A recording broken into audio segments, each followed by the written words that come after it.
Well, how did this happen? Well, first, we need to talk about localization. Minecraft allows players to choose a language, which affects the text displayed. In order to facilitate this, every piece of text in the game is given an ID, and for each language there's a file mapping those IDs to the text that should appear in that language. If the selected language doesn't have a translation for a given ID, it shows the one from English. But what if it's missing in English? That's what we're seeing here. There's no translation for death.fell.accident.water, so the game shows the ID instead. It wasn't always like this. In 1.15, the death message had a name.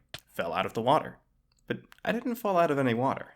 I didn't even fall into water. I landed on this slab. So once again, we have to ask, how did this happen? Let's look at how Minecraft determines the message to show when someone dies.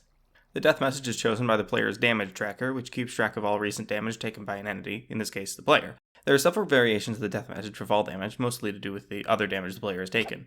At least in theory. I wasn't able to get any of these to show up. But the ones we're interested in are the accidents. These are the cases where a player falls on their own without being attacked. All these start with death.fell.accident, and the suffix is determined by this code. The type of accident displayed depends on the last block the player was climbing on. For example, here we see the player on a ladder. If they jump off at this point, the last climbing block was a ladder, so we see the message, fell off a ladder. Based on this, we might expect the fell out of the water message to appear if one leaves a water stream and falls to their death. But we don't, it just fell from a high place. It turns out the condition for the water message is actually that you haven't climbed anything and are currently in the water. Given that water negates fall damage, this should never happen. And yet it does, at least in some circumstances involving waterlogged blocks and minecarts. When a player rides a minecart, they appear to get shorter because they sit down, but their hitbox doesn't actually change size, it just moves down, meaning the player is technically slightly inside the block below them. The other bit is this waterlogged slab. The block is simultaneously water and slab, and you can see that the water level appears to be above the bottom of the slab. So at the moment the minecart hits the slab, the player is considered to be in water, because the hitboxes of the player and the water intersect just slightly.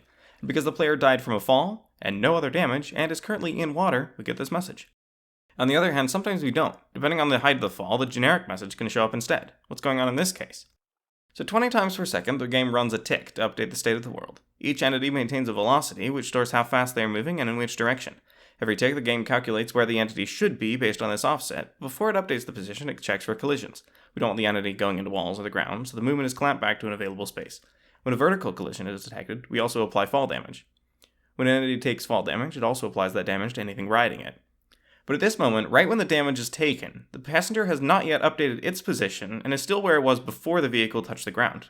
So in this case, the player is slightly higher by a small amount, which changes depending on the starting point of the fall. Because the overlap between the player and the water is so small, the difference can be enough to cause them to not overlap. So there you have it, my attempt at explaining this phenomenon, probably correctly. Thanks for watching, goodbye.